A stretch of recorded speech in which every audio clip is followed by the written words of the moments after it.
அனைவருக்கும் புத்தாண்டு நல்வாழ்த்துக்கள்.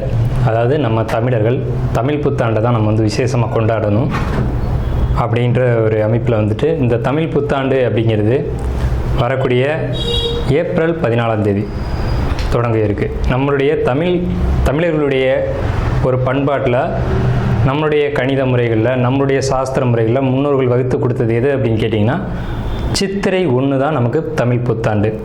பிறக்க போகிற தமிழ் புத்தாண்டு இந்த சித்திரை 1 அப்படிங்கிறது விஸ்வாசு வருடம். அதாவது 60 வருடங்கள் தமிழருக்கு பிரபவ விவ சுக்ல பிரமோத்துத பிரமோத்பத்தி ஆங்கிரச ஸ்ரீமுக பவ யுவ தாது ஈஸ்வர வெகுதானியா அப்படின்ட்டு 60 வருடங்கள் தமிழ் வருடங்கள் கொடுக்கப்பட்டிருக்கு. அதில் 39வது வருடமானது விஸ்வாசு வருடம். இந்த வருடத்தை நோக்கி தான் நம்ம அடியெடுத்து வைக்கிறோம். நம்ம தமிழர்களுடைய கலாச்சாரப்படி பல்வேறு மதங்களும் பல்வேறு இனங்களும் பல்வேறு கலாச்சாரங்களும் இருந்தாலும் இந்த உலகத்தினுடைய ஆதி கர்த்தா, ஜோதிட சாஸ்திரத்தினுடைய ஆதி கர்த்தா அப்படிங்கிறவங்க தமிழர்கள் தான். அப்படிங்கிறதுல எல்லளவு கூட மாற்றம் இல்லை. அப்படிங்கிறத நீங்கள் நல்லா புரிஞ்சுக்கணும். இந்த உலகத்துக்கு சாஸ்திரத்தையும் நாள்காட்டியும் வான சாஸ்திரத்தையும் தொகுத்து கொடுத்தவங்க யாருன்னு கேட்டால் நம்ம தமிழர்கள். நம்ம தமிழ் புத்தாண்டை நம்ம மற்றவங்களுக்கு கொடுத்துட்டு மற்றவங்களுடைய கேலண்டர் எடுத்து நம்ம பயன்படுத்திகிட்டு இருக்கோம். இது மிகப்பெரிய ஒரு தவறு. இந்த இடத்துல நம்மளுடைய தமிழ் புத்தாண்டை நம்ம பின்பற்றணும்னு சொல்லி ஒரு வேண்டுகோளை நம்ம வச்சுட்டு இந்த தமிழ் புத்தாண்டு எப்படி இருக்குது அப்படிங்கிற அமைப்பையும், தமிழ் புத்தாண்டு என்ன, தமிழ் புத்தாண்டுடைய சிறப்புகளையும் நம்ம பேசுவோம். அதாவது நம்மளுடைய தமிழ் கடவுள் அப்படிங்கிறவர் முருகன் தாங்க. அகத்தியருக்கு தமிழை கற்றுக் கொடுத்தவர் யாருன்னு கேட்டிங்கன்னா முருகன் தாங்க. முருகன் தான் தமிழ் கடவுள். அதாவது அவருடைய பிறப்பு வேணால் நம்ம சிவன் பார்வதி அப்படி இப்படின்னு நம்ம சொல்லலாம். ஆனால் தமிழுக்கென்ற ஒரு கடவுள், தமிழினுடைய ஆதி கர்த்தா அப்படிங்கிறவங்க யாருன்னு கேட்டிங்கன்னா முருகன் தான். ஸோ அதனால் நம்ம முருகனை வணங்கி நம்ம இந்த பதிவை தொடர்வோம். சித்திரை 1 அப்படிங்கிறது ஏப்ரல் 14ஆம் தேதி ஆங்கில கணக்குப்படி. ஆங்கில கணக்கை தயவு செஞ்சு யாருமே எடுத்துக்க வேணாம். ஆங்கில நாள்காட்டி தவறானது தான். இது நம்ம சவால்கிட்டே சொல்லலாம். ஒரு 15 நாட்கள் ஆங்கில நாட்காட்டியில் காணாமல் போய் அதை தேடி கண்டுபிடிச்சி அதுக்காக நாட்களை திருத்தின ஒரு வரலாறு நம்ம வரலாறு இருக்குது. நல்லா தெரிஞ்சுக்கோங்க. இன்னையிலேருந்து இன்னும் நூற்றுக்கணக்கான வருடங்களுக்கு கிரகணத்தை ஆதி காலத்திலே குறித்து வச்சுருக்காங்க நம்ம முன்னோர்கள். ஸோ அப்படிப்பட்ட நம்மளுடைய தமிழ் வருடப்பிறப்பான விஸ்வாச வருடப்பிறப்பு எப்படி நடக்குது அப்படின்னு பார்த்தீங்கன்னா, திங்கட்கிழமை அன்னைக்கு பிரதமை திதியில் சுவாதி நட்சத்திரத்தில் வஜ்ரம் நாமயோகத்தில் கௌளவ கரணத்தில் பிறக்க இருக்குது. இந்த சித்திரை 1 தாங்க கேரளாவில் ஐயப்பனுக்கு நடை திறப்பு முதல்ல நடக்கக்கூடிய நாள். அப்படின்னா சித்திரை விசு அப்படின்னு சொல்லுவாங்க. விசு அப்படின்னா சமப்படுத்துதல் அப்படின்னு பேர். சித்திரை விசு அப்படிங்கிறத கேரளாவில் விசேஷமாக கொண்டாடுறாங்க. ஏன்னா நம்மகிட்டேருந்து பிழிஞ்சு போன ஒரு மொழி மலையாளம் அப்படிங்கிறது. சரி, விஸ்வாசு வருடத்துக்கு நம்ம முன்னோர்கள் என்ன விளக்கம் கொடுத்துருக்காங்க அப்படின்னா, விஸ்வாசு அப்படின்ற சொல் நேர்மை, நீதி, செல்வம் அப்படின்னு உயர்ந்த ஒரு அர்த்தத்தை வச்சுருக்காங்க. நம்மளுடைய தமிழ் மொழிக்கு நம்ம தமிழ்லேயே அர்த்தங்கள் தேட வேண்டிய ஒரு காலகட்டம் வந்தாச்சு.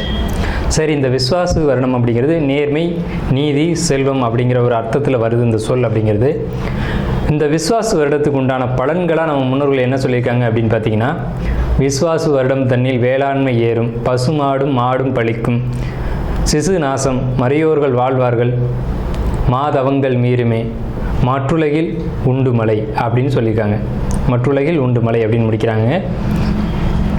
இதனுடைய அர்த்தம் என்னன்னு கேட்டிங்கன்னா, இந்த வருடம் விஸ்வாசு வருடம் அப்படிங்கிறது ஒவ்வொரு 60 வருடங்களுக்கு ஒரு முறை 39 ஆண்டாக பிறக்கக்கூடிய இந்த விஸ்வாசு வருடமானது வருகின்ற காலகட்டத்திலெல்லாம் வேளாண்மை உயரும் அப்படின்னு சொல்லியிருக்காங்க. மாடும் பழிக்கும் அப்படின்னா நம்மளுடைய பசுமாடுகள் அப்படிங்கிறது நல்ல ஒரு முன்னேற்றத்தை அடையும். மாடு ஆடுகளுக்கு ஒரு நல்ல தீவனங்கள் கிடைத்து அதுவும் நல்ல செழித்து வரும். ஆதி காலத்தில் மாடை தான் செல்வமாக குறிப்பிட்டிருக்காங்க. இன்றைக்கி பணம் அப்படின்ற ரூபாய் தாள்களை நம்ம பணமாக குறிப்பிட்றோம். ஒரு முன்னோர்கள்லாம் மாடு எவ்வளோ இருக்குது, மாட்டினுடைய அந்த குப்பை வேஸ்ட்டெல்லாம் எங்கே ஒரு மனிதன் எங்கே சேகரிக்கிறானோ அதை போய் முதல்ல பார்ப்பாங்கங்க. அதை வச்சு தான் அவனுடைய செல்வம் என்னன்றதை குறிப்பிட்டு பொண்ணு கொடுக்குறதா இருக்கட்டும், பொண்ணு எடுக்கிறதா இருக்கட்டும், இதெல்லாம் நம்முடைய மரபில் இருந்து வந்த ஒரு விஷயம். ஸோ அப்போ இத்தனை மாடுகள் இருந்தால் தான் அவன் செல்வந்தன் அப்படின்ற ஒரு கான்செப்ட் முன்னோர்கள் நமக்கு காமிச்சிருக்காங்க. அப்படிப்பட்ட பசுமாடுகள் மாடும் பழிக்கும் அப்படின்ற ஒரு வார்த்தை அங்கே குறிப்பிட்டிருக்காங்க. சிசு நாசம் அப்படின்ற வார்த்தையை சொல்கிறாங்க. மறையோர்கள் வாழ்வார்கள். மறையோர்கள்னால் யாருன்னு கேட்டிங்கன்னா, சமுதாயத்தில் முக்கியமாக இருக்கக்கூடிய பெரியவங்க, மற்றவங்களுக்கு வழிகாட்டக்கூடியவங்க வாழ்வாங்க அப்படின்ற சொல்லியிருக்காங்க. மாதவங்கள் மீறுமே அப்படின்ற ஒரு வார்த்தையும் வருது. மாதவங்கள் மீறும் அப்படின்னா ஒழுக்கக்கேடான செயல்பாடுகளில் மனிதர்கள் நடக்க வேண்டிய காலகட்டங்கள் வரும். ஒழுக்கக்கேடுனா என்னங்க? இந்த விரல் தான் ஒழுக்கக்கேடு, இந்த ஒற்றை விரல் தான். இந்த விரலை வச்சு தான் நம்ம பட்டன் அமுக்கிறோம், காசு வாங்கிட்டு அமுக்கிறோம். இதுதான் மாதவங்கள் மீறுமே அப்படின்றது.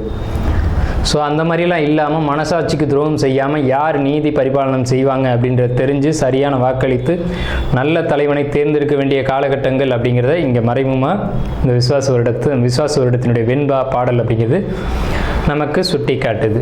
இந்த சித்திரை வருட பிறப்பானது மகர லக்னம்னு சொல்லக்கூடிய சர லக்னங்களில் விழுகுது. புத்தாண்டினுடைய பிறப்பானது சிம்ம மாந்தியில் தொடங்குகிறது. அப்போ தலைமையில் இருக்கக்கூடியவங்க யாருன்னு நம்ம குறிப்பிட்டு சொல்ல முடியாது, எல்லாருமே தலைமை தான். அந்த பார்லிமெண்ட்டு, அதே மாதிரி நாடாளுமன்றம், இந்த மாதிரி இடங்களுக்கு போகக்கூடியவங்க எல்லாருமே தலைமை தான். இவங்களுக்கு மட்டும் கொஞ்சம் எச்சரிக்கையாக இருக்கணும் அப்படின்ற காலகட்டம், உடலையும் மனதையும் தைரியமாக பார்த்து கொள்ள வேண்டும் அப்படின்ற காலகட்டம் இந்த விசுவாச வருடம். அதே சமயத்தில் நீதி நேர்மை யாரெல்லாம் கடைபிடிக்கிறீங்களோ உங்களுக்கு இந்த விசுவாச வருடம் உங்களை விசுவாசமாக காப்பாற்றும் அப்படிங்கிறதுலேயும் மாற்றுக்கிறதுக்கு இடம் இல்லைங்க. மீனராசி, இது காலப்புசு தத்துவத்தில், அதாவது மேஷம் ரிஷபம் எண்ணி வரும்போது கடை ராசி அப்படின்னு சொல்லியிருக்காங்க, இறுதி ராசி அப்படின்னு சொல்லியிருக்காங்க. இந்த மீனராசிக்கு அன்பு, பாசம், நேயம் இதெல்லாம் ரொம்ப முக்கியமாக எதிர்பார்க்கும். இந்த ராசியை பொறுத்த வரைக்கும் ரொம்ப பாசமாக நடந்துக்குவாங்க, ரொம்ப அஃபேராக நடந்துக்குவாங்க, எல்லார்ட்டையும் அன்போடையும் பாசத்தோடையும் பழகுவாங்க.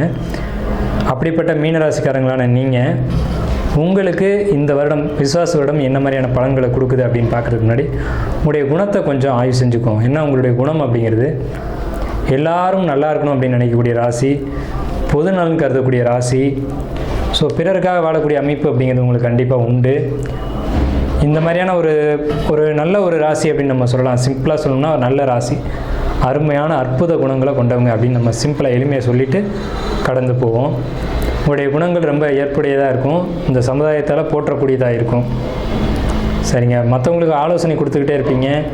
உங்கள்கிட்ட பணம் இருந்தால் கூட பணத்தை கொடுத்து கூட ஆலோசனை சொல்லுவீங்க, அந்தளவுக்கு ஆலோசனை கொடுக்கறதுல ஆதிக்கம் செலுத்துவீங்க. ஆனால் அந்த ஆலோசனையை நீங்களே கடைப்பிடிக்கிறீங்களா அப்படின்றது ஒரு சந்தேகமான விஷயந்தான். சரி, ஓகே.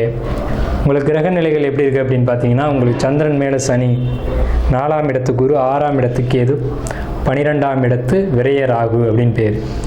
ஸோ இந்த கிரக நிலைகள் பாதிப்பை தருமா, வெற்றியை தருமா, வீழ்ச்சியை தருமா, ஜெயிப்போமா தோப்போமா அப்படின்ற ஒரு கேள்வியோடு தான் நீங்கள் இருப்பீங்க. ஏன்னா உங்களை பயமுறுத்தியிருப்பாங்க ஜென்மச்சனி அப்படின்னு சொல்லி. ஜென்மச்சனி தான், நான் இல்லைன்னு மறுக்கலை. பாரப்பா 12 ஜென்மம் 2 பாங்கான முடவன் சஞ்சார நாளில் சீரப்பா சிறுநோயும் அம்மை வீதி சிவசிவா ஜலபமியும் நோயும் பாரு கூரப்பா குடியோடி போகச் செய்வான் கொற்றவனை குடும்பத்தில் களவு போகும் வீரப்பா வெகு பேருக்கு கொடியோனாகி விளம்புவான் புவிதென்று விளம்பக்கேடு அப்படின்னு சொல்லி நம்ம புலிப்பாணி சித்தரையா பாடல் கொடுக்குறாங்க. அவர் ஒன்றும் எதுவும் தெரியாமலாம் கொடுக்க மாட்டாங்க. ஸோ அப்படிப்பட்ட குடியோடி போக செய்யக்கூடிய நேரம் அப்படின்னு ஜென்மச்சனின்ற ஒரு பாதிப்பை சொல்லியிருப்பாங்க. அப்படித்தானா அப்படின்னா அதுக்கு பின்னாடி ஆய்வு செய்ய வேண்டிய விஷயங்கள் நிறையவே இருக்குது. ஸோ சந்திரன் மேலே சனி வரும்போது மன குழப்பங்கள், மன போராட்டங்கள், மன சஞ்சலங்கள் அப்படிங்கிறது ஏற்படுறது இயற்கையான விஷயந்தான். இதுக்கு தீர்வு இருக்கா அப்படின்னு கேட்டால் கண்டிப்பாக தீர்வு இருக்குது. நம்ம வீடியோவை ஸ்கிப் பண்ணாமல் முழுமையாக பாருங்கள். தயவு செஞ்சு தங்களுடைய பொன்னான நேரத்தை இதுக்காக செலவிடுங்க. மற்றும் நம்மளுடைய சேனலில் தொடர்ந்து ஜோதிடம், வாஸ்து, ஆன்மீகம், பரிகாரம், ராசி பலன் இந்த விஷயங்கள்லாம் தொடர்ந்து பதிவிட்டுக்கிட்டே வரோம். நம்ம சேனலை சப்ஸ்கிரைப் பண்ணி ஆதரவு கொடுங்க. தொடர்ந்து இந்த மாதிரி பயனுள்ள தகவல்களை நம்மளோட வீடியோக்குள்ளே பார்க்கலாம். சரிங்க சார், இப்போ உங்களுக்கு குடும்பம் அப்படின்ற அமைப்பை பொறுத்த வரைக்கும் பிரச்சனை இருக்கா இல்லையா அப்படின்னு கேட்டால் கணவன் மனைவிக்குள்ளே கருத்து வேறுபாடுகள் ஏற்படும் சார், அதில் மாற்றம் இல்லை. கணவன் மனைவியை புரிஞ்சுக்கணும், மனைவி கணவனை புரிஞ்சுக்கணும். இயற்கை தத்துவத்திலேயே உங்களுக்கு திருமண வாழ்க்கை சிறப்பு இருக்காது அப்படின்ற ஒரு கான்செப்ட் இருக்குது. அதுக்கு இடம் கொடுக்கக்கூடிய காலகட்டம் தான் இந்த காலகட்டம். இது வெறுமனே கோச்சார கிரக அமைப்பு மட்டும்தான், உங்களுடைய பிறப்பு ஜாதகம் இல்லை. எந்த ஒரு விஷயத்தையும் பிறப்பு ஜாதகத்தினுடைய அனுமதி இல்லாமல் நீங்கள் அனுபவிக்க முடியாது. நல்லா தெரிஞ்சுங்க. இந்த ராசி பலன் சொல்கிற விஷயமே முதல்ல தவறான ஒரு விஷயந்தான். கோச்சார கிரகங்கள் ஒரு சம்பவத்தை 20% மட்டுமே முடிவு செய்ய முடியும். இதை கேட்டுட்டு நீங்கள் உடனே ஐயோ போச்சு அப்படின்ற மாதிரி நீங்கள் மன அழுத்தத்துக்குள்ளே போயிடக்கூடாது. நான் திரும்பவும் தெளிவாகவும் சொல்கிறேன், உங்களுடைய பிறப்பு ஜாதகம் தான் ஒரு விஷயத்தை முடிவு செய்யும். உங்களுக்கு இயற்கையிலேயே திருமண வாழ்க்கை சோபிக்காது அப்படின்ற அமைப்பு இயற்கையிலே உண்டு. அதை உங்களுடைய ஆஸ்தான ஜோதிடர்கள்ட்டையோ அல்லது எங்களை மாதிரி ஜோதிடர்கள்ட்டையோ கொடுத்து ஜாதகத்தை தெளிவாக பார்த்து முடிவுக்கு வாங்க. ரெண்டாவது, கேந்திரம் ஏறியக்கூடிய குருபவன் நன்மை செய்வார். ஆனால் நிச்சயம் நல்ல விஷயத்தை செய்வார். என்னென்ன விஷயங்களுக்கு? குடும்பம், குடும்ப ஒற்றுமை, கணவன் மனைவி ஒற்றுமை, குழந்தை சம்பந்தமான விஷயங்கள், குழந்தைகளுடைய எதிர்காலம், குழந்தைகளுடைய படிப்பு, பொருளாதாரம், சொத்து சேர்க்கை, இதுக்கெல்லாம் நல்லாவே இருக்கும். ரொம்ப சூப்பராக இருக்கும். ஒரு வீடு கட்டிட்டேன் சார், கிரகப்பிரவேசம் பண்ணல, உடனடியாக பண்ணுங்க. ஒரு வீட்டில் ஒரு சுபகாரியம் பண்ணணும் சார், பெண்டிங் நிற்கிது, அதை செய்யுங்க. முதல்ல 6ஆம் இடத்துக்கு எது கடனை கொடுக்கும், கடனை வாங்கி சுபகாரியத்தை பண்ணுங்கள் சார். இல்லை சார், நான் எல்லா சுபகாரியமும் முடிச்சிட்டேன் சார், இப்போ என்னால் எதுவுமே செய்ய முடியாதுன்னா ஒரு 10 பேருக்கு சாப்பாடு கொடுங்க. 10 பேரை கூப்பிட்டு வீட்லேயோ அல்லது ஒரு ஆலயங்களுக்கோ போய் முகம் சுளிக்காமல் சாப்பாடு போடணும். வீட்டுக்கு அழைச்சி சாப்பாடு போடுறீங்கன்னா கணவன் மனைவி சேர்ந்து உபசரித்து அவங்கள அனுப்பிச்சி விடணும். அவங்களுக்கான மதிப்பு மரியாதைகளை கொடுத்து உபசரிக்கணும். அதாவது மக்கள் சந்தோஷப்பட்டாலே இறைவன் சந்தோஷப்படுவான்றது விதி. அந்த மாதிரியான சம்பவங்களை நீங்கள் நடத்துங்க. ஜென்மச்சனியெல்லாம் பாதிக்காது. இதுதான் உண்மை. உங்களுக்கு 8ஆம் இடத்த குருபவன், 10ஆம் இடத்த குருபவன், 12ஆம் இடத்த குருபவன் ஒரு சேர பார்க்குறாங்க. 8, 10, 12 பாவங்கள் திடீர் அதிர்ஷ்டத்தையும் தொழில் வளர்ச்சியும் தொழில் வெற்றியும் நீண்டகால முதலீடுகளையும் சொல்லுது. ஆனால் இந்த நேரம் நீண்டகால முதலீடுகள் எதுவும் போட வேண்டாம். அதே சமயத்தில் பழைய தொழில் பண்ணிகிட்டு இருக்கீங்கன்னா அது நஷ்டத்தில் போகுதுனாலும் பரவாயில்ல, பொறுமையாக அந்த தொழிலை விட்டுறாமல் கடைப்பிடிங்க. அது மட்டும் தான் நீங்கள் செய்யணும். தொழிலை மட்டும் விட்டுறாதீங்க. தொழிலை கொஞ்சம் தொய்வு வருந்தான், நஷ்டம் வருந்தான், இல்லைன்னு நான் சொல்ல, லாபம் வருதுன்னு நான் சொல்லலை. நஷ்டத்தை பெரிய அளவில் விரிவுபடுத்தாமல் ஓரளவுக்கு அப்படியே ஓட்டுங்க.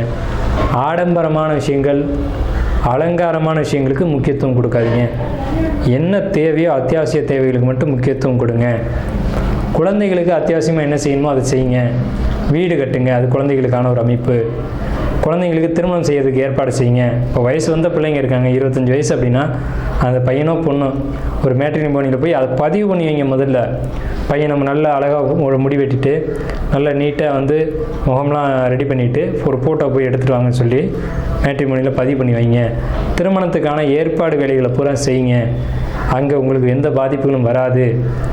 குடும்பம் சம்மந்தப்பட்ட விஷயங்களுக்கு சுபமான ஒரு அமைப்பு தான் இருக்குது. பொருளாதாரத்துக்கு கொஞ்சம் பற்றாக்குறை அப்படின்ற அமைப்பு மீன ராசிக்கு இந்த விஸ்வாச வருடத்தில் உண்டு. விஸ்வாச வருடமே 39ஆவது வருடம் தமிழ் வருடத்தில்.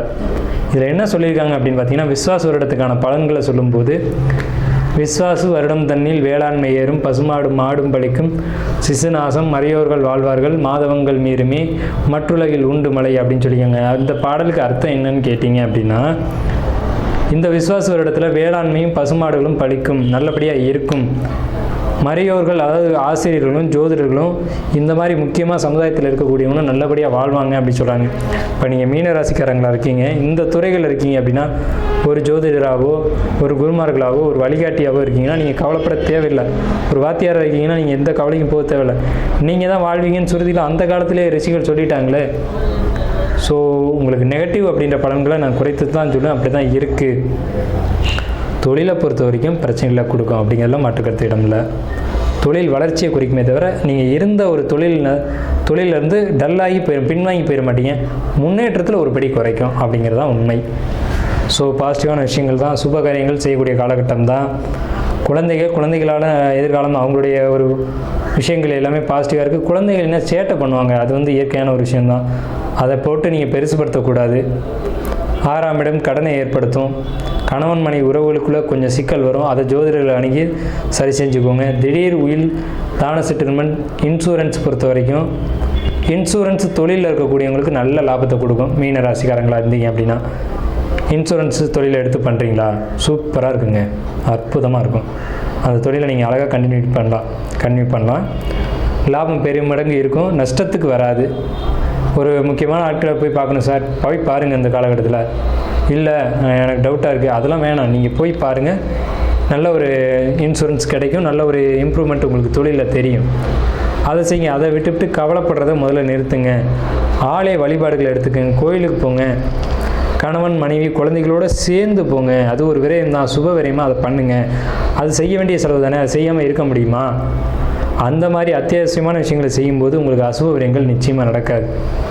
அதே நேரத்தில் இந்த காலகட்டத்தில் அகலக்கால் வைக்காதீங்க. தொழிலாக இருக்கட்டும், குடும்பமாக இருக்கட்டும், எந்த ஒரு விஷயத்துலையும் அகலக்கால் வைக்காதீங்க. கடன் வாங்க யோசிங்க. பெரிய பெரிய தொகையை அமௌண்ட்டை கடன் வாங்காதீங்க. நம்மகிட்ட நகை இருக்குது, நம்மகிட்ட சொத்து இருக்குதுன்னு நினச்சிட்டு வாங்காதீங்க. கட்ட முடியாமல் தடுமாறுவீங்க. அப்போ தான் புரியும். அதாவது சார், ஒருத்தட்ட எதுவுமே இல்லை, அவர் போய் ஒரு வீம்புக்கு ஒரு வீட்டை கட்டுறாரு. எப்படி? வீம்புக்கு வீட்டை கட்டுறாரு. வீம்புக்கு வீடு கட்டலாமா? கண்டிப்பாக கூடாது. வாழ்நாளில் செய்யக்கூடாத தவறு வீம்புக்கு வீடு கட்டுறது. ஏன் ஒரு வாடகை வீட்டில் குடியிருந்துட்டு போகலாம்ல?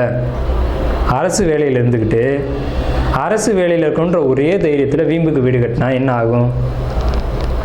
அவர் கொடுத்த டாக்குமெண்ட்டு இன்றைக்கி சிக்கலில் நிற்கிது.